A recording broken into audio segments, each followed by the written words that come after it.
Alhamdulillah Rabbil Alamin. Hamdal hamidin, hamdal mustaghfirin, hamdal musallin, hamdal taibina ilaihi. Ashhadu an la ilaha illallah wa ashhadu anna Muhammadan abduhu wa rasuluh. Allahumma salli wa sallim wa barik ala sayyidina Muhammad wa ala alihi wa ashabihi wa li baitihi wa dhurriyyatihi jama'in wa ba'du. Allahumma inna nas'aluka khaira hadzal yawm wa khairan fihi wa ba'dahu, na'udzu bika min syarri hadzal yawm wa syarri ma fihi wa syarri ba'dahu. Baik, Bapak Saudara yang makan Allah, alhamdulillah. Ini kok tiap bulan jadinya Pak ya? Ada pekan kelimanya ya? Nggak mau hilang deh, pekan kelima harus ngambil. Baik. Bulan lalu kita membahas tentang Nur Muhammad sallallahu alaihi wasallam. Kalau disimpulkan, kajian Nur Muhammad ini tidaklah bid'ah seperti yang disebutkan oleh orang-orang yang anti dengan ilmu ini. Justru itu salah satu cara mengenal nafs. Karena kita akan membahas di pagi ini tentang kiat-kiat mencapai jiwa. Jiwa ini nafs yang radiyah dan mardiyah. Bapak Saudara makan Allah, boleh nanti dibuka di rumah atau sekarang surat Al-Fajr ayat 28 ya, 29. Sudah hafal kali ya? Ya ayyatuhan nafsul mutmainnah. Benar, 28 pada 27 Pak ya. Wahai nafs, wahai jiwa yang mutmainnah. Apa jiwa mutmainnah? Mutmainnah artinya sudah damai, tentram. Itu secara harfiah. Tapi siapakah yang disebut jiwa mutmainnah? Maka kembali kepada surat Ar-Ra'd, ala bidzikrillahi tatma'innul qulub. Ketahuilah hanya dengan menyebut nama Allah maka qalbu menjadi mutmainnah, qalbu menjadi tenang. Berarti hanya dengan menyebut nama Allah qalbu tenang. Ini mohon maaf Bapak yang rajin sholat. Bapak yang rajin sholat, kalau sholatnya tidak menyebut nama Allah dengan qalbunya, sholatnya tidak menenangkan. Mohon maaf Bapak Ibu, Saudara Saudari yang rajin baca Quran. Kata orang kalau galau baca Quran, kalau nggak tentram baca Quran, kan gitu. Bener. Tapi kok baca Quran nggak tenang juga? Karena antum baca Qurannya belum dengan nama Allah. Al-Quran itu suci, tapi kalau yang baca kolbunya belum disucikan, ini gak nyaman. Coba baju baru langsung dipakai, nyaman gak? Bau apa? Masih bau pabrik, gak nyaman. Meskipun baru, maka perlu dibersihkan. Jadi pakai Quran itu ibarat pakai baju baru itu pun belum disucikan. Nah, jadi harus ada proses pensucian. Itu sebabnya di dalam Al-Quran Allah Subhanahu menyindir kita ya. Jika engkau membaca Al-Quran, fasta'iz billah ya, minasyaitonir rajim. Maka berlindung, berserahlah engkau kepada Allah dari syaitan yang dirajam, syaitan yang dibuang, dikutuk. Nah, ini mohon maaf ya, kalau kita baca Quran, mau imam mau jamaah, tapi tidak dengan nama Allah, tidak berlindung kepada Allah, ada perasaan Pak terbersit di kalbu. Aku paling fasih, bacaanku bagus, suaraku indah, bacaanku terbanyak. Ya, saya mau ceramah begini, saya juga harus ta'awuz Pak, berlindung. Karena kalau dengerin orang berisik di luar, kalau saya gak baca auzubillah saya tersinggung Mbak. Tapi kalau saya ta'awuz dulu, yang di luar mau berisik nggak ada masalah. Ya. Bapak di depan sini mau berisik juga nggak ada masalah kalau sudah ta'awuz. Kenapa? Karena kita nggak berbicara dengan emosi, kita bicara dengan qalbu. Itu aja sih sebenarnya. Ya. Baik. Untuk mencapai radiyah mardiyah, apa arti radiyah? Sering dengar ya, radiyah mardiyah. Irji'i ila rabbiki radiyatan mardiyah. Wahai jiwa yang sudah damai, pulanglah kepada Allah. Jadi kita diajak pulang, Pak, diajak pulang kampung. Udah tahu belum, Pak, jalan pulang? Ini udah tahu jalan pulang belum? Pulang ke rumah? Bukan. Jalan pulang kepada Allah. Coba dengarkan ayatnya. Ya ayyatuhan nafsul mutmainnah. Ini sering kita dengar tapi kita jarang memahaminya. Wahai jiwa yang sudah tenang dengan zikir, irji'i, berpulanglah engkau, pulang kampunglah engkau ila rabbik, kepada Rabbmu, kepada penciptamu, kepada yang meniupkan rohmu. Dipanggil. Kalau ada pihak, misalnya nih, ada kantor tertentu ngundang kita dari luar negeri, misalnya saya kalau diundang oleh satu KBRI, itu kita ditanggung, Pak, tiketnya. Ditanggung tiketnya, dijemput, di imigrasi kita kemudian aman, lewat saja. Lewat, nggak ada halangan. Nggak ada halangan sama sekali. Itu baru di dunia.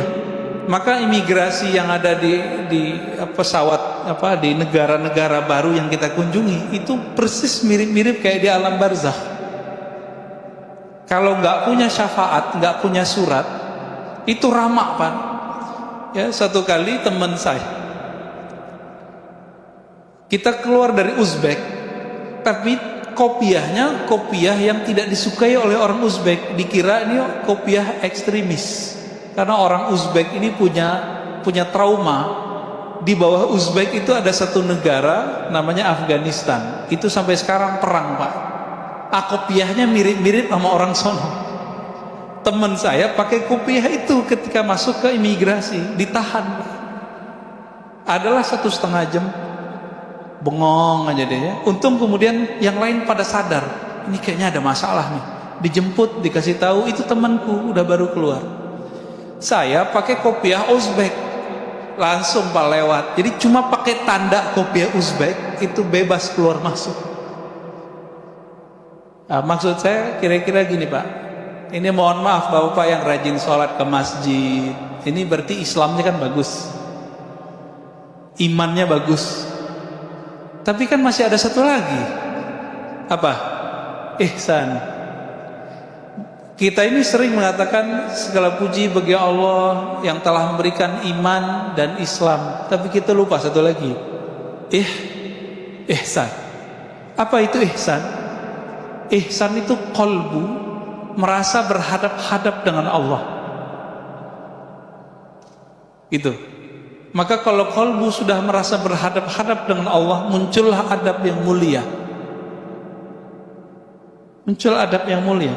Karena kemanapun dia memandang, dia seakan-akan dilihat oleh Allah Subhanahu wa ta'ala. Itu bahasa hadis. Kalau bahasa ahli qalbu sekarang disebut ilmu ma'rifatullah, ilmu mengenal Allah. Jadi apa itu ilmu ihsan? Ilmu ma'rifatullah, ilmu mengenal Allah Subhanahu wa ta'ala. Ilmu ini yang mau cari, Pak. Ilmu ini kalau nambah terus, apa yang terjadi? Rohaninya naik. Rohaninya naik.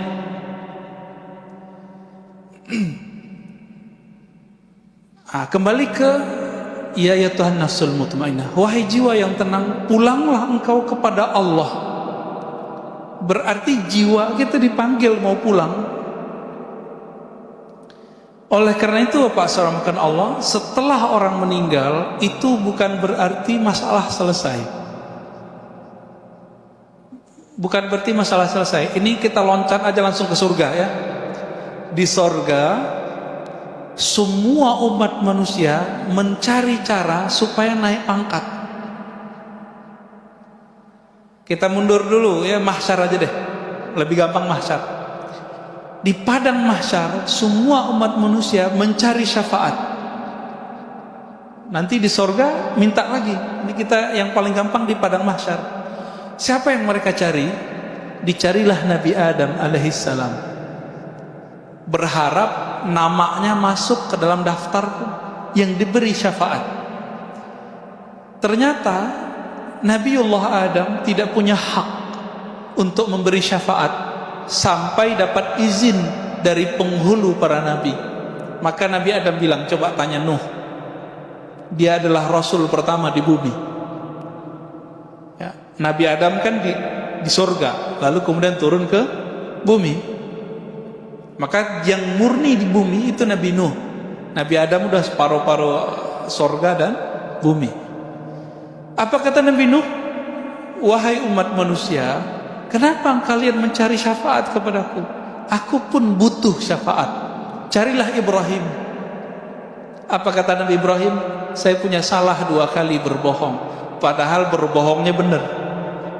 Carilah Musa. Musa juga mengatakan carilah Isa. Isa mengatakan carilah Muhammad sallallahu alaihi wasallam. Maka Nabi mengatakan, akulah al-khatim, akulah al-fatih. Akulah penutup, akulah pembuka. Jika tidak ada izin dari Nabi, para Nabi yang lain tidak bisa memberi syafaat umatnya. Terlihat posisi Nabi kita. Masih panjang Pak cerita. Jadi nanti lewat alam barzakh kita masih cari bantuan, cari guru lah kira-kira begitu. Dan proses cari guru sampai orang cari gurunya Nabi. Kita cari guru Nabi. Apa kata Nabi? Cari Muhammad ya, sallallahu alaihi wasallam. Hadis ini sahih Bukhari, sahih Muslim. Lalu baru Nabi kasih izin. Dengan izin dari Allah, maka Nabi itu bernama Al-Wasilah, yang kita baca di doa setelah azan. Baca doa itu enggak? Jadi apa arti wasilah di situ? Wasilah dapat syafaat. Maka orang yang rutin membaca doa ba'da azan, insya Allah dapat syafaat nanti di sana. Amin rabbal alamin. Oke, baru kita kembali ke surga Pak. Di surga nanti, ini surga, mohon maaf, surga yang ceritakan di Quran itu kan surga seksual Pak. Surga makan, surga minum, surga syahwat. Bener kan? Fakihah, fawakih, apalagi kawaiba, atraba, itu semuanya masalah makan, minum, seks, hiburan, jalan-jalan, itu aja isinya. Jadi surga yang diceritakan dalam Al-Quran, maka kemudian diceritakan oleh Nabi, di saat nanti semua orang sudah menikmati semua fasilitas surga, mereka kemudian bertanya, yang punya surga mana sih? Gitu. Akhirnya mereka nyari lagi ke Nabi Adam, nyari lagi, begitulah terus. Ujung-ujungnya Nabi Muhammad sallallahu alaihi wasallam minta supaya namanya masuk ke dalam daftar list yang bisa memandang Allah Subhanahu wa ta'ala. Berapa lama itu Pak? Ya khalidina fiha, lama sekali itu. Mungkin jutaan ribu tahun, kita nggak tahu lah. Ya apa namanya, triliunan tahun, kita nggak ngerti. Lamanya bukan main. Maka mumpung masih di dunia, cari ilmu ihsan ini supaya nanti nggak ngantri lagi Pak di sana. Ya, ini yang Nabi ajarkan ke sahabat-sahabatnya. Belajar ihsan dulu, baru kemudian orang diajarin sholat. Sekarang kan kebalik. Mohon maaf nih, sekarang yang pertama diajarkan hukum wajib, tidak wajib, halal, haram, sunnah, bid'ah. Ini kata yang paling favorit nih zaman ini nih. Ini sunnah, ini bid'ah, ya kan? Ini kata favorit Pak. Akhirnya bocah-bocah baru ngaji berani nyalahin ustadz, bilang, "Ustadz, ente bid'ah, ajaran ente bid'ah." Cuma karena dia berbeda dengan si ustadz yang sudah puluhan tahun ngaji, anak-anak sekarang berani kurang ajar, Pak. Orang-orang baru hijrah, baru ngaji di persimpangan jalan, bingung nih mau ngaji kemana. Karena pikirannya kemudian gak stabil, belum mutmainnah, setan bisikan, cari aja tuh mereka yang hitam putih, yang kalau jelasin hukumnya jelas, halal haram, sunnah bid'ah. Dia lupa bahwa ajaran Islam itu warna-warni. Ajaran Islam itu fleksibel, nggak boleh kemudian kita kenceng, nggak boleh. Nah, ini yang disebut bermakrifat dulu. Masih ingat ada seorang laki-laki, dia mohon maaf juga ya, menjima istrinya bulan puasa. Apa hukumnya? Bayar kafarah nggak? Bayar tebusan. Tebusannya lumayan mahal, Pak. Lalu datang ke Nabi, "Ya Rasulullah, ini untuk makan sehari-harinya nggak ada." Lalu apa kata Nabi? "Kamu punya apa?" "Punya kurma." Jadi kurmanya dibagiin, kurmanya jadi tebusan. Apa kata orang ini? "Ya Rasulullah, ini untuk makan anak istriku." Lalu apa kata Rasulullah? "Ya sudah, ente makan. Jadikan kasih ke anak istrimu, itu jadi kafarah." Elastis, Pak. Kenapa orang hari ini kalau belajar hukum fikih itu langsung saklek? Karena nggak belajar makrifat dulu, nggak belajar ihsan dulu, langsung belajar Islam. Ini akibat kebalik belajarnya. Nggak belajar adab dulu sebelum belajar ilmu. Akhirnya ilmu nambah, sombong nambah. Bener gak nih? Ya, ilmu nambah, sombong nambah. Ilmu nambah, suuzon nambah. Ini jadi musibah hari ini, ya? Musibah di mana-mana. Karena hari ini orang cukup, Pak, nggak perlu ngaji. Maka saya, Bapak yang datang ke masjid hari ini saya sangat apresiasi. Orang sekarang cukup ngandalin ini. Bener gak? Ngapain ke masjid? Handphone aja gitu. Ini godaan hari ini, Pak. Maka kalau kita masih bisa mengunjungi majelis ilmu, kunjungi. Kan kita sudah ada protokolnya, apalagi yang ditakuti. Ajal di tangan Allah Subhanahu wa ta'ala, ya. Ada orang udah hati-hati, mati juga. Coba lihat tukang sampah tuh, Pak. Tukang sampah, jasanya besar kepada kita, nggak pakai masker. Sampai sekarang nggak ada yang kena COVID tuh. COVID ada, ya, kita akui. Tapi karena mereka kuat imunnya, bagus berpikirnya. Maka Imam Sya'rani mengatakan, jangan kalian rendahkan tukang pungut sampah sama tukang sedot tinja kita. Kenapa? Kalau bukan mereka, rumah-rumah kita, perkarangan kita akan bau, akan busuk. Nah, kita hormati mereka, Pak. Nah, kembali ke yang tadi, Bapak seramakan Allah. Surah Al-Fajr, irji'i, wahai jiwa yang tenang. Maka yang dipanggil di ayat ini hanya orang-orang yang sudah istiqomah berzikir. Sayyiduna Ibnu Abbas radhiyallahu taala anhuma mengatakan ayat ini adalah tiket orang ketika sakaratul maut. Tiket orang sakaratul maut. Jadi kalau ada orang meninggal nih, lalu turun ayat ini kepadanya, surga. Siapa mereka yang dipanggil ini? Mereka yang hari-harinya, setiap nafasnya selalu berusaha mengingat Allah Subhanahu wa ta'ala. Dapat tiket dia, tiket pulang kampung kepada Allah Subhanahu wa ta'ala. Jadi tubuh ini pulang ke tanah. Tubuh ini kan tanah semua, Pak, ya, tanah semua. Ini coba lihat Bapak yang dulu cakep, ya. Bapak ini dulu cakep-cakep kayaknya nih. Sekarang udah mulai keriput kan? Dia kena gravitasi, Pak. Tanah minta dia. Tanah bilang, ente kembali kepadaku. Jadi tanah manggil, wahai tubuh yang dariku, kembalilah kepadaku. Tapi roh kita dipanggil oleh si peniup roh. Siapa yang meniupkan, menghembuskan roh ke dalam diri kita?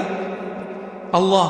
Maka Allah akan panggil, wahai roh yang aku hembuskan, kembalilah kepadaku. Kalau nggak tahu jalan pulang, gimana caranya? Dan jalan pulangnya adalah ma'rifatullah, mengenal Allah lalu zikir. Udah dua itu aja. nggak punah. Dua perangkat ini jadi kayak sayap, satu ma'rifatullah, satu zikrullah. Punya dua sayap ini terbang kita Pak nanti. Nah, diteruskan oleh ayat itu, kembalilah kepada Allah dengan dua makom, radiyah, mardiyah. Nah, ini secara makom dari sisi Allah, tapi dari sisi kita dibalik, mardiyah dulu baru radiyah. Nah, tapi beberapa ulama kita tidak mempermasalahkan itu. Radiyah diartikan jiwamu ridho, mardiyah jiwamu diridhoi. Saya kalau sudah ridho sama seseorang, dia mau buat salah aja nggak apa-apa kan? Ya kan?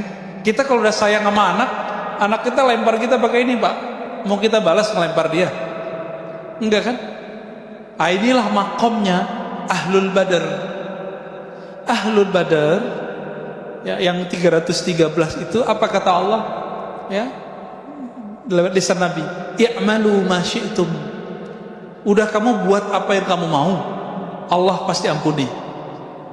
Maksudnya apa ini? Apakah ayat ini nyuruh mereka maksiat? Enggak.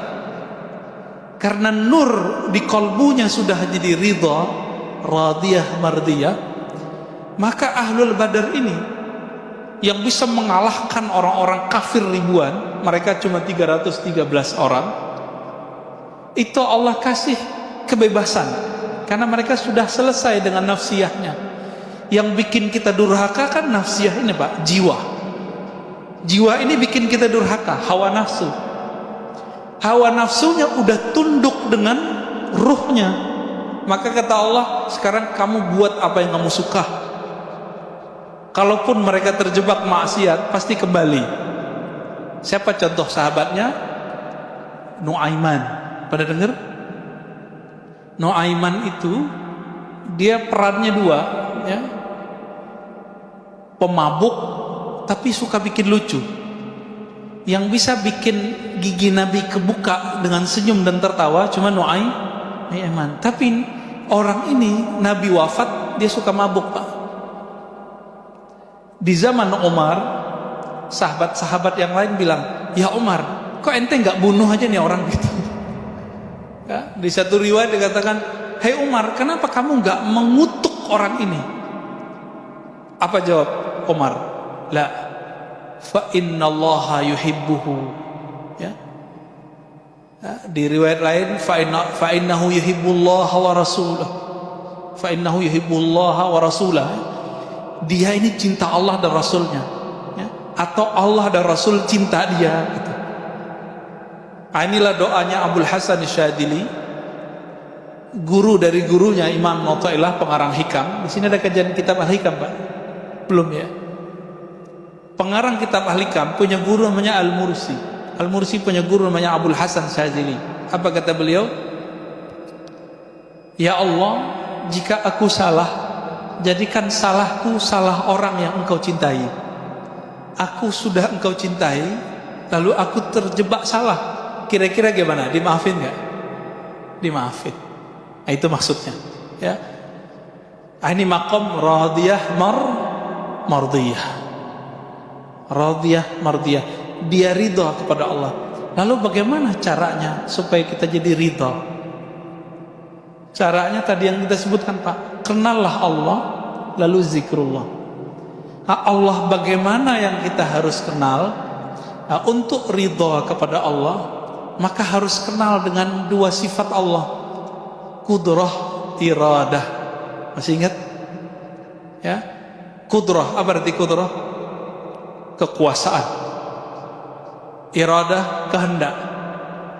Nah, coba lihat Pak, Allah itu berkuasa melakukan apa saja dan berkeinginan sesukanya. Bahkan Allah itu beriradah, berkehendak buat orang mukmin, buat orang kafir. Jadi kafir mukmin itu kehendak Allah, tapi Allah belum tentu ridho kepada orang yang kafir. Saya mau tanya nih, adakah di dunia sesuatu terjadi tanpa izin Allah? Gak ada. Berarti orang maksiat izin Allah gak? Izin Allah nggak? Serius? Yakin nggak Pak? Namrud itu izin Allah atau bukan? Fir'aun? Enggak ya? Kalau bukan izin Allah, izin siapa dong? Ya? Emang ada Allah selain Allah? Ada Tuhan selain Allah? Enggak kan? Karena tiada Tuhan yang mencipta, yang berkehendak kecuali kehendak Allah.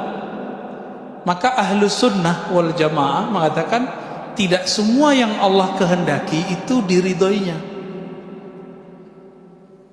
Itu sebabnya doanya ahli zikir, waridhaka matlubi, ya Allah yang kami cari ridhamu. Kalau di doa yang sering kita baca, Allahumma inna nas'al ridhaka wal jannah, kami meminta ridhamu dan surga. Enak juga ya, minta ridho sama surga. Dalam hal ini Bapak Saudara Allah, kalau kita sudah ngelihat nih keadaan begini, maka di banyak tempat saya nanya, COVID ini kehendak Allah atau bukan? Kehendak Allah atau bukan? Atau kehendak Dajjal? Kehendak Allah. Udah ridho belum kita sama kehendak Allah? Gitu Pak. Banyak sekarang teman kita, mungkin keluarga Bapak Ibu di PHK, ada yang usahanya stop, ada yang bangkrut, ada yang nggak bisa bangkit. Ridho nggak? Itu masalahnya ya. Selama ini hidup enak, sukses, bisa nabung, masa cuma dengan setahun ini terus kemudian mengatakan Allah tidak adil? Ya, berarti pikiran dia nggak adil. Ya. Ini contoh nih Pak, ada orang buat baik sama kita, atau kita buat baik, saya buat baik ke Bapak deh 20 tahun. Tahun ke-21 saya nggak bisa buat baik, kemampuan saya berkurang. Bapak mau bilang apa? Bilang terima kasih atau bilang kamu benar-benar jahat, kamu pelit, gitu nggak? Yang mana Pak? Terima kasih udah bantu selama ini, gitu kan seharusnya. Nah, dari awal kita lahir sampai sekarang lebih banyak enak atau enggak? Lebih banyak enak. Syukur enggak? Syukur. Sekarang dikasih COVID, ridho enggak? Ridho. Mudah Pak dilafazkan. Ini makrifatnya begitu, ngasih makrifatnya begitu. Tinggal nanti dizikirkan. Apa zikir supaya dapat ridho, menjadi hamba yang ridho? Ternyata zikir-zikir yang kita sudah hafal dari kecil itu makomnya tinggi kalau dimaknai. Tapi kalau nggak dimaknai ya sama kayak burung beo. Burung beo baca la ilaha illallah dapat pahala nggak? Handphone kita baca Quran 1 juz masuk surga nggak Pak? Enggak ya? Diputar tuh di YouTube la ilaha illallah 70.000 kali. Muter Pak nih 70.000 kali. Apakah dengan begitu YouTube masuk surga? Kan enggak. Terus apa yang membedakan bacaan kita dengan handphone dengan burung beo? Hanya satu. Burung beo membaca meniru, sedangkan manusia apakah dia baca meniru atau baca dengan ma'rifat, dengan memahami dengan baik? Apa yang sering dibaca? Raditu billahi rabba wa bil islami dina wa bi Muhammadin nabiyya. Sudah hafalkan itu? Itu ada di Sahih Bukhari Pak, Sunan Abu Daud. Aku ridho Allah sebagai Rabbku. Amalan dari kecil ternyata itu supaya kita sampai ke makom yang tinggi. Dibaca ini pagi 3 kali, dibaca sore 3 kali, dimaknai, ya Allah, apapun kehendakmu hari ini aku ridho. Coba dimaknai Pak. Raditu billahi rabba. Coba baca sama-sama. Saya langsung ijazahkan ini ya. Raditu billahi rabba. Ya Allah, apapun kehendakmu hari ini aku ridho. Udah itu ditanamkan. Islam dinku, agamaku, Nabi Muhammad nabiku. Ini boleh disebut syahadat jiwa. Jadi jiwa kita syahadatnya itu Pak. Kalau asyhadu alla ilaha illallah itu syahadat lisan. Allah itu syahadat kolbu. Makanya ahli kolbu itu zikirnya apa? Allah di kalbunya, bukan pakai lisan itu. Jadi kalau Bapak ngelihat ada orang zikir Allah Allah dengan kalbu, itu syahadatnya kalbu. Kenapa? Ala bidzikrillah tatmainnul qulub. Hanya dengan zikrillah. Coba terjemahkan secara harfiah. Zikri menyebut Allah Allah, menyebut nama Allah. Perintahnya jelas. Surat At-Taghabun, surat Al-Muzammil ya. Wazkurisma rabbik. Sebutlah nama Rabbmu. Siapa nama Rabb kita? Siapa Pak nama Tuhan kita? Allah. Nah, udah diamalin belum zikir ini? Ini zikir diturunkan perintahnya surat kedua setelah Iqra. Ini kan ulama ahli tafsir berbeda pendapat. Surat kedua itu Al-Muddathir atau Al-Muzammil. Menurut saya berdasarkan penelitian kita lebih kuat Al-Muzammil. Ya, walaupun nanti ada riwayat lain yang menyebutkan Al-Muddathir. Di ayat ke-8 Allah berfirman di Al-Muzammil ya, wazkurisma rabbik. Sebutlah nama Rabbmu. Siapa nama Rabbmu tadi? Allah. Nah, maka ini ada talqinnya Pak. Memindahkan nama Allah dari lisan masuk ke kalbu. Itu tekniknya disebut dengan teknik talqin. Apa arti talqin? Bimbingan zikir dari lisan masuk ke dalam kalbu. Kenapa ini penting? Suatu kali Nabi bersabda, Innallaha harrama 'alan nar. Ya, sesungguhnya neraka Allah haramkan terhadap orang-orang yang membaca la ilaha illallah min qalbihi aw nafsihi, dari dalam kalbunya atau jiwanya. Gitu. Maka kalau kita nggak dapat zikir kalbu ini, saya khawatir Bapak meninggal. Ya begitu-gitu aja ntar. Ya. Islam imannya bagus. Ya orang soleh lah. Tapi nanti nggak puas Pak. Di alam barzakh itu nggak puas. Jadi jangan dikira nanti Bapak di alam barzakh itu langsung tidur, enggak. Di alam barzakh pun masih nengok-nengok. Gimana ya supaya saya makomnya tambah tinggi? Ini dalilnya ada. Coba buka misalnya kisah Isra Mi'raj Nabi Muhammad sallallahu alaihi wasallam. Nabi Muhammad ketika Mi'raj Isra, apa kata beliau? Aku melihat kepada kuburan Nabi Musa. Jadi Nabi Muhammad melihat ke kuburan Nabi Musa. Nabi mandang kubur, yang kelihatan bukan batu nisan. Apa yang kelihatan sama Nabi? Roh yang ada di dalamnya. Ngapain jiwa dan rohnya Nabi Musa? Kata beliau, sholli. Nabi Musa sholat di dalam kuburnya. Ini hadis Sahih Bukhari Pak. Yusolli fi qabri. Ya. Nabi Musa sholat di dalam kubur. Saya mau tanya nih Bapak samakan Allah, Nabi Musa kalau sholat dalam kubur itu cari pahala atau cari supaya makomnya naik, ma'rifatnya naik? Cari pahala nggak? Emang masih berlaku pahala? Kan kullu ya, idza mata ibnu Adam inqata amalu. Jika anak Adam meninggal, maka semua amalan dia terhenti, nggak bisa lagi Pak. Terus sholat apa itu? Maka Syekh Al-Habib Zain itu di kitabnya Bahjatut Talibin mengatakan, ibadahnya orang-orang yang sudah dimasuk ke alam kuburan itu bukan ibadah mencari pahala. Mencari pahala itu menggugurkan kewajiban, disebut dengan taklif. Tanya ke ustadz di sini yang ngajarin fikih, apa arti taklif? Taklif itu beban. Cari pahala udah, gugurin kewajiban. Nah ini Nabi Musa dan roh-roh suci sholat di alam kubur, bukan di kubur, di alam kubur. Itu supaya makomnya naik. Makanya Nabi Musa ditaruh di langit ke-6 saat Mi'raj. Kok bisa begitu? Kok bisa seperti itu? Karena beliau selalu melakukan latihan rohani di alam barzakh. Nah, ini pelajaran besar bagi kita Bapak Saudara makan Allah. Jadi jangan dikira orang meninggal selesai persoalan. Persoalannya dengan tubuh ini selesai, tapi dengan jiwanya belum selesai. Tolong dibagi ya. Ada tubuh ini, jasad, ada jiwa, ada akal, ada ruh. Coba diulang, Pak. Satu, jasad. Nih, yang butuhnya makan, butuhnya tidur, butuhnya syahwat. Nah, ini deh, tubuh ini.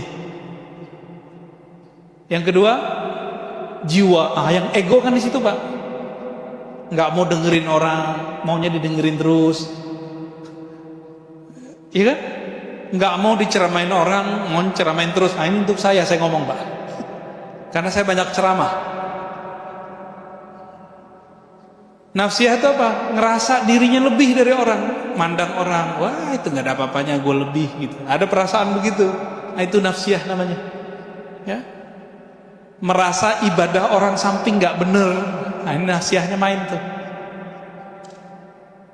Jadi juri lagi sholat. Nah, hati-hati, Pak. Imamnya bagus, wih bagus. Imamnya jelek, langsung protes. Ya. Nanti pengurus yang dijajalin sama mereka ya. Itu imam apaan, ganti ya. Banyak yang begitu, Pak. Nah, nafsiyahnya main. Nafsiyahnya main. Jadi ini nafsiyah yang kita sebut jiwa. Jiwa inilah sentral dari hidup kita di sini, di bumi ini. Tapi jiwa ini punya perangkat yang menghubungkan dengan qalbu, namanya akal. Akal ini bertahan, Pak. Nanti ketika kita meninggal, akal ini dikembalikan ke kolbu. Kolbu itulah nanti yang menjawab. Masuk ke dalam kubur, ini berulang-ulang kita sampaikan di banyak tempat. Pertanyaannya apa? Masuk kubur. Kamu S1 apa S2? Gitu gak? Sholatmu 1000 rakaat, kamu tahajud, begitu gak? Ada pertanyaan gitu gak, Pak? Enggak ada. Pertanyaan mungkar nakir apa? Mau imam masjid yang masuk kubur, mau jamaah yang masuk kubur, mau preman, mau siapa masuk kubur, pertanyaannya sama. Man rabbuka? Siapa Robmu? Itu password tuh. Lagi nanya, kamu tahu nggak jalan pulang? Itu maksudnya. Nggak bisa diapalin, Pak. Coba diapalin. Siapa Tuhanmu? Jawabannya apa? Allah. Coba aja. Nanti coba hidup susah atau hidup senang. Orang banyak hidup susah kembali ke Allah, tapi hidup senang lupa sama Allah, itu lebih banyak. Benar gak? Ya? Jadi kita dikasih mainan enak, lupa. Dikasih mainan susah, ya ngomel-ngomel kepada Allah, ya. Tapi sholatnya nambah gitu. Bagaimana orang begini kalau masuk ke kubur bisa jawab Rabbku Allah? Gak mungkin. Gak mungkin, Pak. Itu sebabnya kita kasih tahu di akhir zaman ini jangan mengandalkan sholat banyak, belum tentu diterima. Jangan ngandelin banyak baca Quran, belum tentu diterima. Tetaplah sholat, tetaplah baca Quran, tapi jangan belagu sama amalan itu. Masih ingat Nabi ngomong apa? Kamu masuk surga bukan karena amalmu, masih tahu ya? Hadis Bukhari. Terus apa kata Nabi? Aku pun masuk surga bukan dengan amalku, tapi dengan rahmat Allah. Rahmat Allah itulah kunci dari ma'rifatullah. Kalau ada murid di kelas, ada yang guru nggak nih? Kalau ada murid di kelas, dia agak bandel dikit, tapi cerdas, Pak. Agak nyeleneh dikit, cerdas. Itu disayangi guru nggak? Disayangi guru walaupun dia nyeleneh dikit. Tapi ada yang rajin, diem aja, ditanya diem, disuruh ke depan nggak mau, nggak dikenal, Pak, sama guru. Itu baru di dunia, apalagi di akhirat. Maka orang rajin ibadah, kalau dia nggak tahu tujuan ibadahnya, yang capek nanti nafsiyahnya, jiwanya ini, ya. Jadi Bapak saramakan Allah melanjutkan kalimatnya, irji'i ila rabbiki radiyatan mardiyah fadkhuli fi ibadi. Maka bergabunglah kamu, joinlah kamu dengan hamba-hambaku, budak-budakku, kekasih-kekasihku. Itu Siapa kekasih-kekasih Allah? Jika orang ini sudah bergabung dengan kekasih Allah di dunia, nanti ketika masuk alam barzah dipertemukan dengan mereka. Jadi jangan dikira masuk alam barzah ya kita sendiri-sendiri doang, belum tentu. Jika dia ahlullah, kekasih Allah, nanti dia dikumpulkan dengan orang-orang yang hebat. Ya, VIP namanya. Irji'i ila rabbiki radiyatan mardiyah fadkhuli fi ibadi wadkhuli jannati. Kalau sudah begitu baru bisa masuk surgaku. Dan maka Nabi mengatakan, idza marartum bi riyadil jannah, jika kamu mampir ke kebun-kebun surga, farta'au, maka petiklah. Lalu sahabat bertanya, wahai Rasulullah, apakah itu kebun surga? Lalu Nabi menjawab, hilakud dzikr, lingkaran-lingkaran zikir. Lingkaran zikir ini artinya dua. Satu, beneran zikir.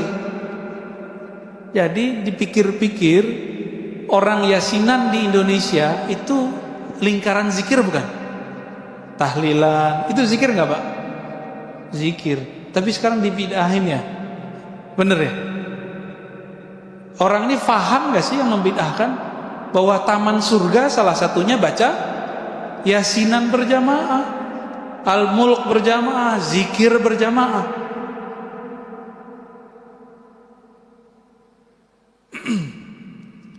Bapak kalau lagi begini nih, ini kan pengajian, kita lagi di share ilmu sama guru kita misalnya, siapapun gurunya, masuk waktu syuruk, itu milih dengerin kajian apa sholat? Serius? Wah lolos Pak, lolos kajian ma'rifat ya. Sholat itu untuk badan, ngaji itu untuk ruh. Permanen dia Pak kalau masuk ke ruh. Tapi maklum ya, mungkin Bapak sebagian ini lagi semangat sholatnya, nggak apa-apa. Jadi kalau nanti ada teman kita lagi pengajian dia sholat Pak, nggak apa-apa, dia nafsiyahnya lagi semangat ya. Jangan disuruh berhenti Pak, dia lagi sholat. Satu kali Imam Malik diceritakan oleh Imam Ghazali dalam kitab Ihya. Imam Malik, Imam Madinah, tiap malam mimpi ketemu Rasulullah, gurunya Imam Syafi'i. Ada nggak yang pernah mimpi ketemu Nabi? Jangan bangga dulu Pak, Imam Malik tiap malam ketemu Nabi Sallallahu Alaihi Wasallam. Ada santrinya Imam Malik di Madinah, azan, waktu azan masuk, waktu sholat masuk. Lalu dia kemaslah semua kitab-kitabnya, dia masukkan ke tasnya. Imam Malik nanya, wahai santriku, kamu hendak kemana? Apa jawaban santri? Azan al-muazzin. Bukankah telah azan, wahai Tuan Guru? Emang kenapa kalau azan, kata Imam Malik? Ya kita sholat dulu, kata si santri ini. Lalu Imam Malik meluruskan, wahai santriku,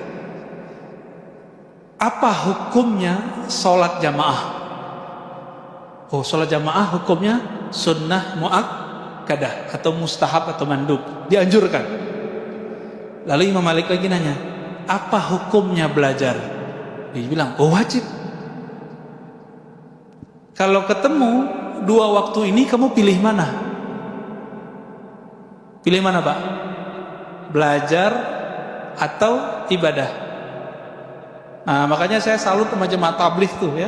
Kalau ada majelis mereka doang itu salamnya ya. Ini jemaah tabligh kita kasih tahu juga. Kalau ente khuruj di satu masjid buat pengajian, ikutin dong. Jangan pengajian ente doang yang diikuti ya.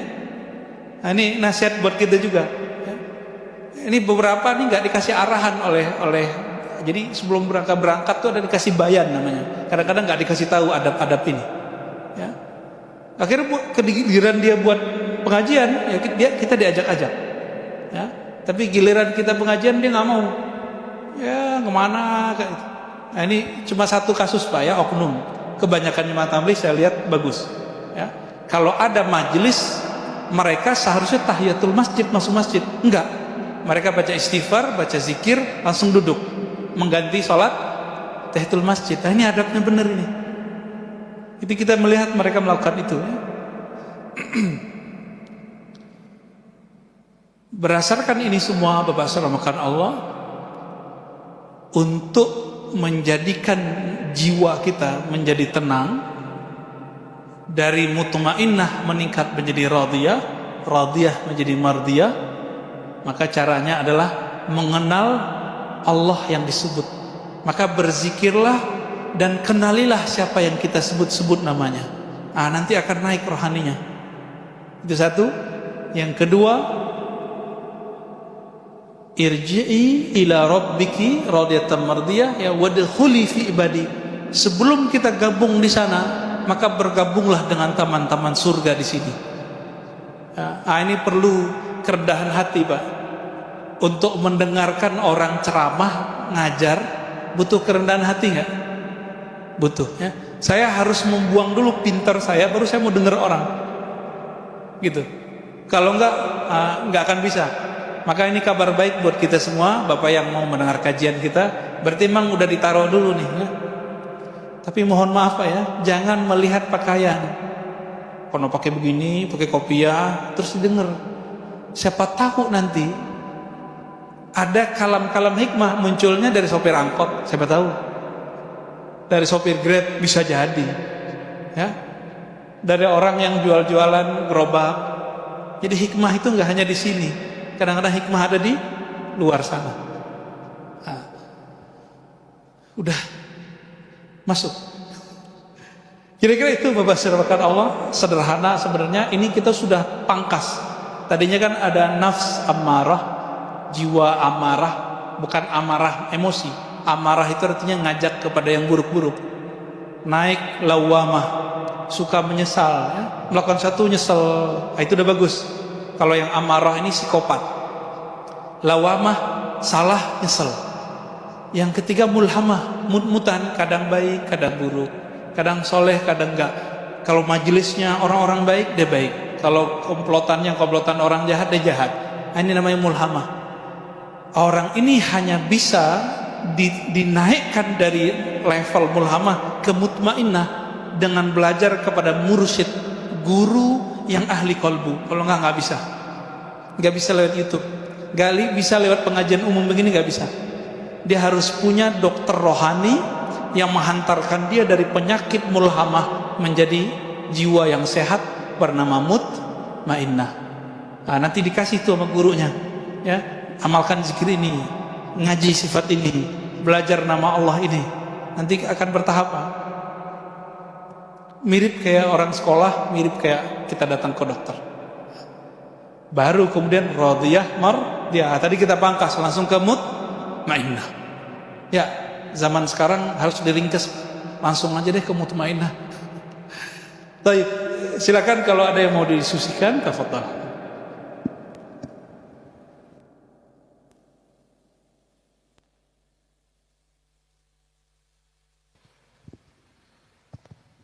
Alhamdulillah, terima kasih Buya Ar-Razi Hasyim.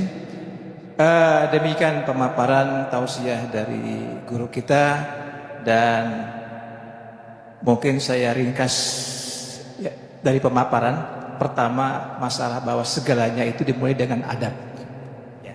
Adab mengaji, bagaimana kita bisa mendengarkan tausiah yang berkualitas ini dapat menyerap ke dalam diri kita dan mempengaruhi perilaku kita selanjutnya. Kemudian bahwa segalanya ini semuanya adalah atas izin Allah apa yang terjadi. Ma'asaba min musibatin illa biiznillah. Semuanya menimpa kita dengan izin dari Allah Subhanahu wa taala, tinggal mana yang diridhoi ataupun yang tidak diridhoi oleh Allah Subhanahu wa taala. Dan untuk mencapai makrifat tadi yang dibeberkan oleh Buya, bahwa tentunya kita harus melalui tahapan-tahapan. Di antaranya adalah thariqat, melalui syariat yang telah kita pelajari, dan kemudian juga kita mengetahui bagaimana hakikatnya, sehingga penjiwaannya bagaimana, sehingga kita mendapatkan apa yang betul-betul kita lakukan. Bukan merupakan suatu hanya memperbanyak kualitas, tapi juga bagaimana tidak hanya memperbanyak kuantitas, tapi juga kualitas amalan-amalan kita. Dan semoga kita bisa belajar dari apa yang diberikan oleh Buya Ar-Razi Hasyim ini. Selanjutnya saya berikan pertanyaan kepada bapak-bapak jamaah ataupun ibu-ibu yang ingin minta penjelasan selanjutnya. Dipersilakan. Dari siapa dulu? Baik, mohon maaf nanti. Tolong.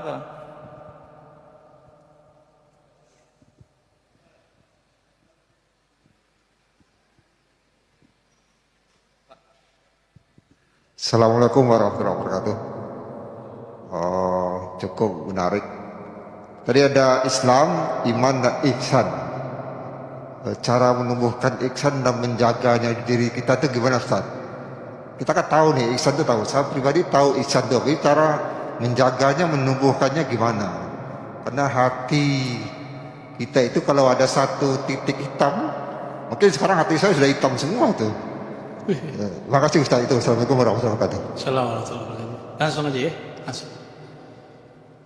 Kalau dulu nulis aja diajarin guru, dari TK kita belajar baru kelas 4 bisa nulis, ya kan?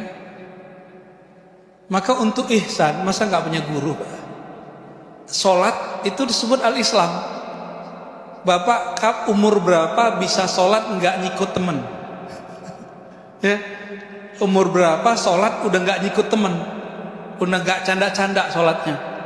Diajarin dari sebelum SD, SMP aja masih main-main pak, anak-anak sholat. Lama loh, itu baru sholat fisik. Udah ada gurunya, udah ada contohnya, udah diancam segala macam pakai rotan. Masih saja sholatnya nggak bener. Kira-kira kalau ingin belajar kerohanian, ihsan, masa nggak punya guru? Dan itu nggak cukup dengan pengajian seperti ini. Ini pengajian umum pak, sama kayak dokter umum. Bapak perlu punya guru rohani yang pakar ihsan. Ini kan orang banyak ingin memperbaiki kolbunya, tapi dapat guru akidah. Guru akidah ngomongnya apa? Benar, salah, sesat, tidak sesat. Akhirnya ini orang ngaji suka nyusan, sesat, liberal, syiah, nuduh orang kerjanya. Ada satu lagi ketemu ahli fikih, pengen mau meluruskan kolbu, tapi yang terjadi apa? Ini nggak sunnah, ini bid'ah, ini sunnah, ini nggak bid'ah. Terjebak, ini persimpangan jalan. Dia harus nyari guru yang tepat yang bisa mengobati ini. Ini yang disebut dengan mursyid. Maka bapak cari mursyid rohani. Kalau dalam ilmu al-Islam disebut faqih, mufti. Dalam ilmu akidah disebut dengan ahli tauhid atau ahlul kalam. Kalau dalam ilmu ihsan disebut mursyid, pembimbing rohani. Mursyid dari kata irsyad, ya, guide kolbu. Coba kalau nggak punya guide kolbu pak, jadi Lia Eden ntar sama Ahmad Musodek, ya. Ahmad Musodek dia melakukan itu tapi nggak pakai guru. Dia baca buku, dia amalin sendiri. Apa yang terjadi? Sekarang orang Betawi dapat nabi baru, Ahmad Musodek. Silakan temukan gurunya pak, pakai istikharah. Kita menikah aja pakai istikharah, ya. Itu padahal pasangan fisik. Masa mau jalan jauh, melewati, menembus dunia akhirat nggak pakai guru? Ini mustahil. Silakan temukan guru pak, mumpung masih ada hayat, ya. Silakan, tafadhal. Baik, selanjutnya Pak Sofyan Nenggolan, silakan. Kira nggak dikasih. Makasih. Assalamualaikum warahmatullahi wabarakatuh. Ini saya suka sekali pengajian ini Pak. Umur tua ini saya ngerasakan nikmat di kolbu saya Pak Ustaz. Luar biasa Ustaz. Jadi tadi kan kita menyinggung jamaah tabligh Pak Ustaz. Saya dulu pernah masuk, tapi keluar lagi karena nggak sesuai gitu ya, yang Ustaz katakan tadi. Jadi memang mereka itu bagus lah. Ada satu sisi yang baik sekali. Artinya mengajak orang sholat. Jadi itu kalau tabligh itu udah turun sebelum maghrib itu udah muter Ustaz. Ke mana-mana deh itu. Tukang becak, tukang ojek, tukang mabok juga. Jauh lah namanya. Iya. Tapi ada satu sisi bahkan pernah ribut itu yang saya lihat alami. pas ke tukang mabok itu berkelahi itu, si tukang mabok bilang, kamu sholat aja, kan urusan kamu sama Tuhan kamu. Ini ambil hikmah aja saja. Pertanyaan saya nanti ini, ada satu orang, ini karyawan saya sendiri, ya cukup lama juga lah, mungkin ada 5 tahun. Itu saya udah capek Ustaz, nyuruh sholat, udah ancaman segala macam, dia tetap aja enggak. Contoh udah saya kasih, tetap aja enggak sholat. Itu pertanyaannya tadi, tablik dengan orang yang susah disuruh sholat itu pencerahannya seperti apa Ustaz? Ya. Makasih. Assalamualaikum warahmatullahi wabarakatuh. Assalamualaikum. Ya, jemaah tabligh atau jemaatul dakwah ini didirikan oleh ahli hadis, ahli qalbu, namanya Maulana Ilyas Al-Kandahlawi. Siapa Pak? Maulana Ilyas Al-Kandahlawi, ahli hadis dari India Pakistan. Dulu belum ada Pakistan saat itu ya. Beliau ini ahli hadis, tapi dia lihat ahli hadis sibuk sama kitab doang. Beliau juga ahli tarekat, tarekatnya Naqsyabandiyah, Qadiriyah, Khistiyah. Tapi dia lihat para sufi sibuk merenung sendiri, ya, sibuk dengan diri sendiri. Maka kegalauannya ini membuat dia inspirasi, saya harus mulai dakwah kecil-kecilan. Maka dia panggillah tukang beca, ya, orang kerja di bangunan, dia panggil, apa yang buat kamu nggak mau sholat di masjid, nggak mau ngaji? Jawaban mereka, wahai Tuan Syekh, kalau kami nggak kerja kami nggak makan. Oh kalau begitu ya sudah, kamu ngaji kepada saya sekali seminggu, nanti saya kasih duit pengganti gajimu hari itu. Itu Maulana Ilyas Al-Kandahlawi. Lama-lama jadi ramai, dia kumpulkanlah hadis tentang dakwah, ketemulah formulasi dakwah, formulasi khuruj, ada 40 hari, ada 4 bulan, ya, ada macam 6 bulan paling lama, karena sahabat Nabi paling lama keluar dan meninggalkan keluarganya 6 bulan.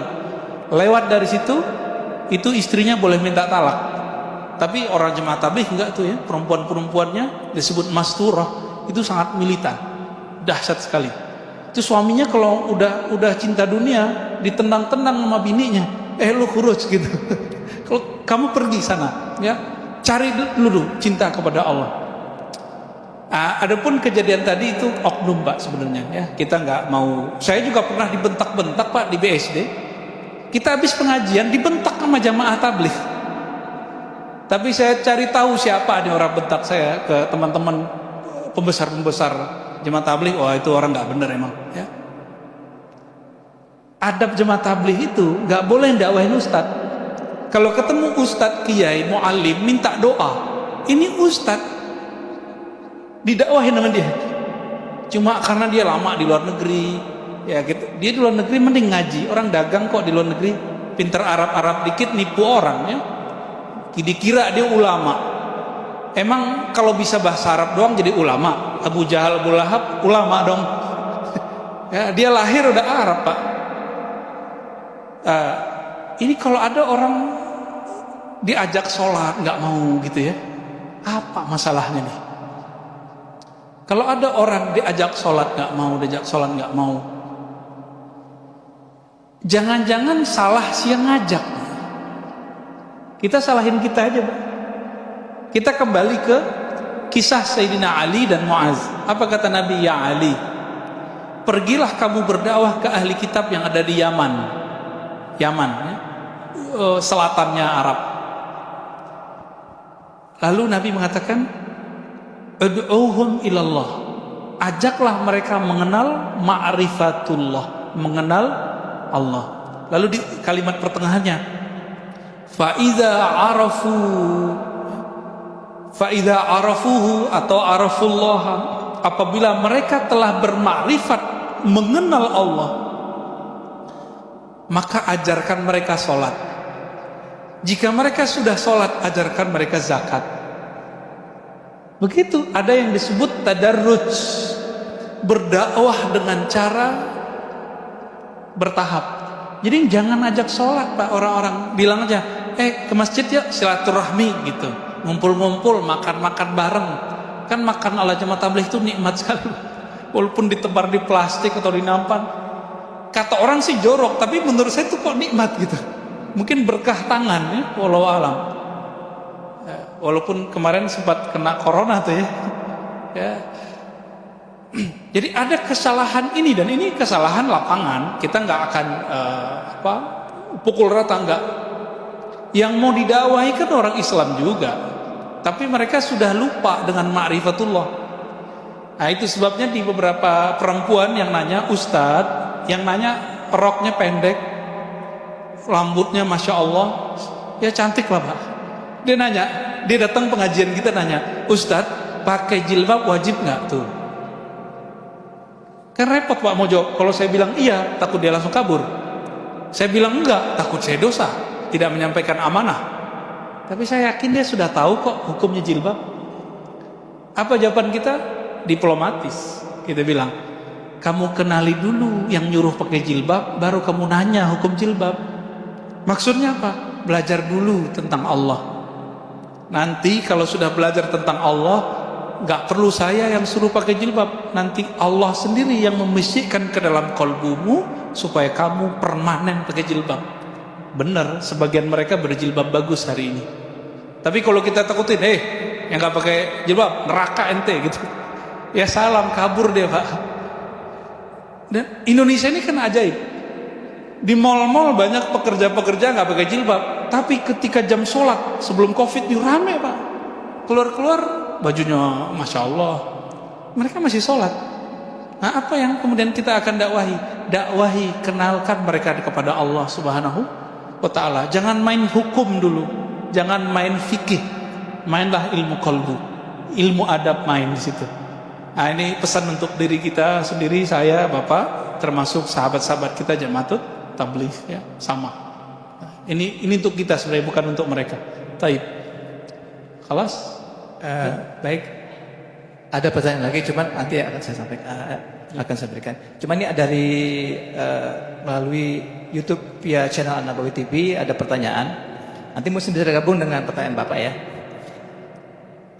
Dari Tatik Rumini, beliau bertanya, amalan apa yang bisa membantu ruh agar naik makomnya? Itu dulu kok, jangan jawab dulu Pak Ustadz ya. Pak, tadi saya sudah lumuskan ya, amalan jasad, sholat, zikir, baca Quran. Oke? Sholat, zikir, baca Quran. Amalannya nafs jiwa itu adalah melemahkan jiwa. Gimana caranya? Puasa, kurangin tidur, kurangi emosi, kurangi nafsu ngomong. Nah, saya ini kan banyak ngomong nih. Saya harus punya waktu Pak mendengarkan orang dan diem. Kalau enggak, ini bisa mental juga ini. Bahaya juga ini mulut ini. Amalannya kolbu adalah menyebut-nyebut nama Allah. Maka amalan kolbu dia harus nyebut Allah, Rahman, Rahim ya. Ambillah Asmaul Husna, pelajari kepada ahlinya, nanti dikasih Pak zikir-zikirnya. Naik sendiri Pak kolbunya. Amalannya ruh hanya memandang dan merasakan Allah Subhanahu wa ta'ala. Allah itu dekat apa jauh? Dekat apa jauh? Allah mengatakan apa? Inni qarib, aku sangat-sangat dekat. Tapi terasa enggak? Kenapa tidak terasa? Karena ruh ini dipenjarakan oleh kolbu, kolbu dipenjarakan oleh nafs, nafs oleh tubuh ini. Lengkap Pak. Jadi benarlah Nabi mengatakan, ini dunia, ini penjara bagi orang yang percaya kepada Allah ya, sijnul mu'min. Jadi gimana supaya ruh kita bisa meningkat? Bukan dengan banyak sholat. Sholat tetap 5 waktu kita jaga, ruhnya harus menemukan ilmunya. Maka ruh ini senangnya ngaji, belajar. Nah, ini kabar gembira nih Pak. Bapak yang tahan duduk dari tadi itu ruhnya nyaman itu. Ruhnya lagi gembira itu. Yang disebut taman-taman surga. Nanti ada zikiran, ada ratibul haddad. Bapak tahan nih duduk. Itu kolbunya nyaman itu. Walaupun pegel-pegel kakinya Pak. Rasakan aja di kolbu itu nyaman ya. Kalau puasa, di hari puasa rasanya kayaknya awal-awal gelisah, tapi kalau sudah biasa gimana? Ada yang bening-bening lewat pun kita nggak, kalau lagi puasa, bener gak? Tapi nanti kalau udah buka, buka semua. Nah, jadi jangan salah kasih gizi yang 4 ini jangan salah ya. Nah, nafsu dengan akal ini nyambung ya. Akal itu senangnya debat, diskusi, hati-hati. Jangan terlalu overdosis. Baik, kira-kira begitu. Ya. Assalamualaikum warahmatullahi wabarakatuh. Waalaikumsalam. Pertanyaan saya seperti tadi yang disampaikan sama Pak Kiai, bahwa kita hidup ini harus punya guru, terutama guru rohani. Ya. Yang menjadi pertanyaan saya, seberapa pentingnya guru rohani itu dengan guru jasmani atau guru hakikat yang kamil mukamil? Itu, terima kasih. Assalamualaikum warahmatullahi wabarakatuh. Assalamualaikum. Guru di sekolah gunanya biar dapat ijazah, dapat kerja, hidup nggak susah di bumi, benar nggak? Ya, makanya mohon maaf nih bapak-bapak nih, saya banyak mohon maafnya pagi ini nih. Kita ini nyekolahin anak niatnya nggak bener. Nak sekolah tinggi-tinggi biar kamu nanti dapat kerjaan, itu udah nggak bener udah. Ya, tapi emang begitu kan kebanyakan. Sekolah tinggi-tinggi biar nanti nggak susah-susah cari kerja. Berarti sekolahnya bukan karena Allah, tapi karena pengen cari makan. Belajarnya, ilmunya bukan untuk yang maha alim, tapi belajarnya untuk cari makan.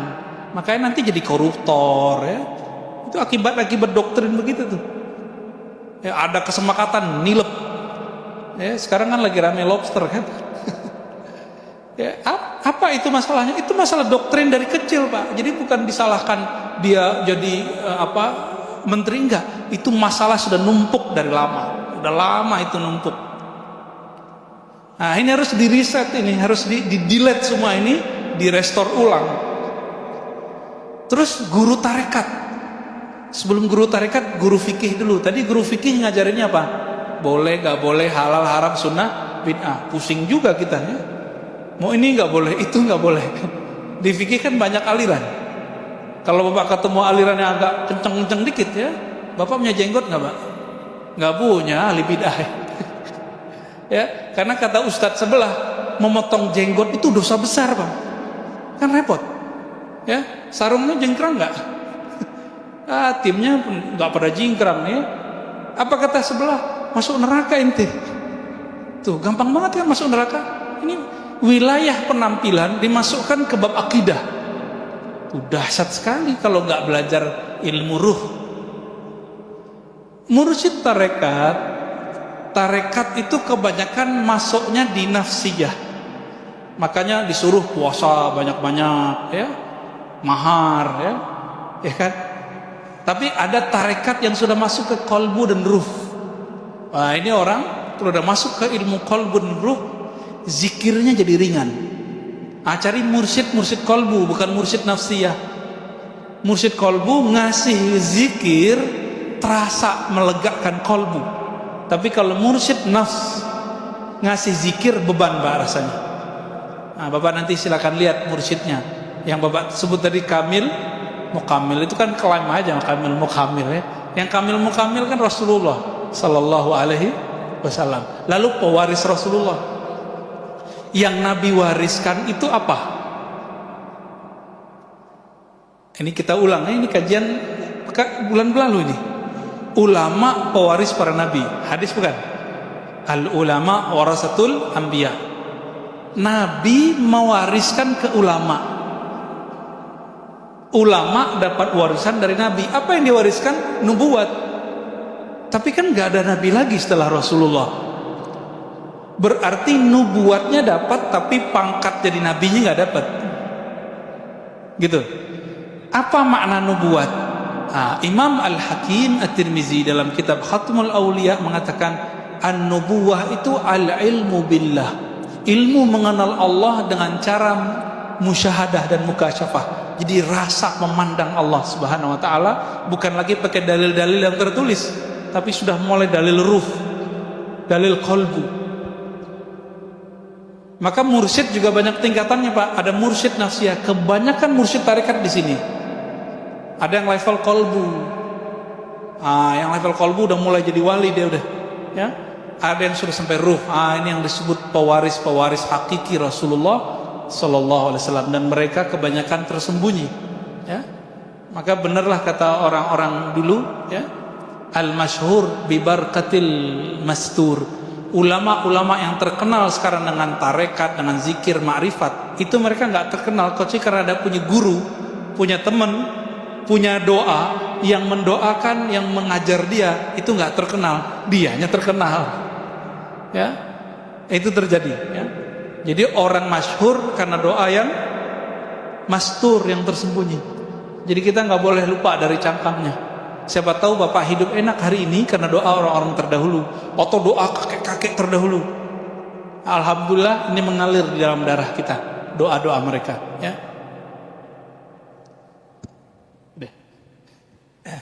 Baik, sangat menarik sebenarnya.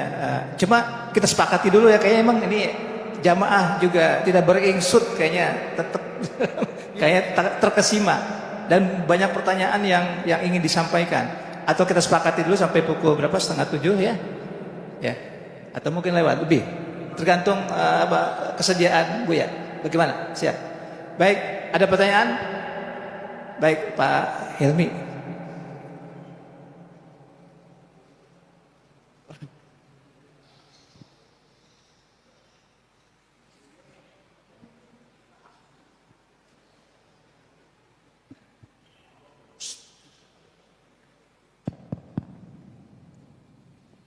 Bismillahirrahmanirrahim. Assalamualaikum warahmatullahi wabarakatuh. Warahmatullahi wabarakatuh. Ini pengajian kalbu ini luar biasa nih. Kenapa? Karena yang bertanya banyak, berarti menarik. Belum tentu menarik untuk dipelajari. Dan juga ulasan dari protokol cukup luar biasa juga ini. Saya tidak membicarakan masalah kalbu karena udah baca oleh abang saya, Bang Sopian tadi, kalbu ya. Saya ingin mempertanyakan tadi Ustadz, kalau saya tidak salah, membicarakan doa selesai azan. Mungkin bapak-bapak juga lupa juga sih. Kalau saya sih alhamdulillah hafal juga, tapi saya sangat yakin masih banyak teman-teman saya, anak-anak saya belum hafal betul dengan doa selesai azan. Yakin, saya yakin. Soalnya kenapa? Begitu azan selesai mereka udah sholat sunat, sedangkan membaca doa itu minimal 2 menit ataupun. Jadi panjang doanya loh Pak, tapi udah cepat udah sholat. Berarti dia tidak baca dengan sempurna doa sholat azan tadi. Ustadz bilang syafaat Rasulullah SAW sangat luar biasa di situ. Kalau nggak baca itu kayaknya nggak bagus nih kayaknya Pak Ustadz ya. Itu pertama.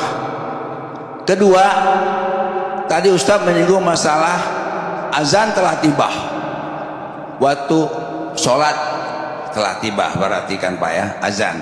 Tapi kita masih taklim. Imam Malik bilang, mau ngapain lo kemas-kemas azan, kan sudah sholat. Sedang sekarang kita taklim. Sebentar lagi sebenarnya waktu tulunya udah mau habis ini, kalau nggak saya belum. Jadi ya, 2 pertanyaan inilah yang mohon penjelasan sejelas-jelasnya. Sekian, terima kasih. Assalamualaikum warahmatullahi wabarakatuh. Ya. Ya. Pak siapa Pak? Abdullah. Oke, Pak Abdullah ya. Bagus Pak, semangat sekali.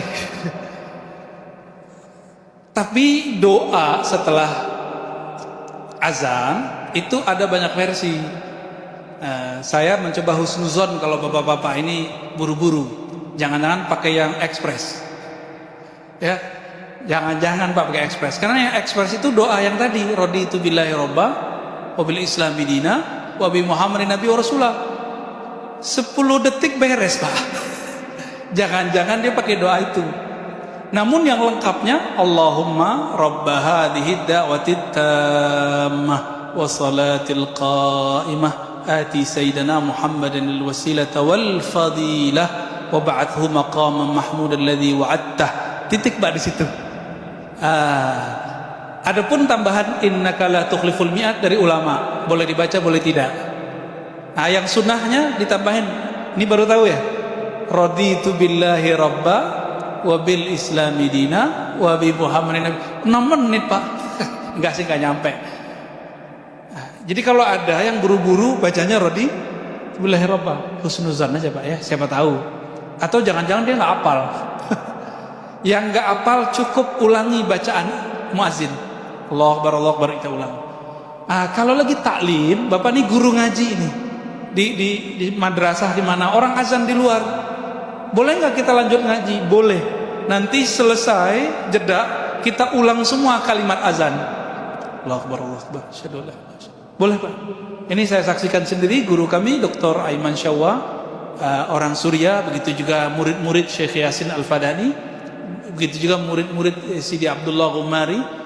Itu kalau lagi ngajar ada azan, dia lanjutin dulu, udah selesai jeda baru dia baca ulang tuh, menjawab si muazin. Tapi disebut dengan qodoan, karena ada adaan itu membaca saat muazin membaca.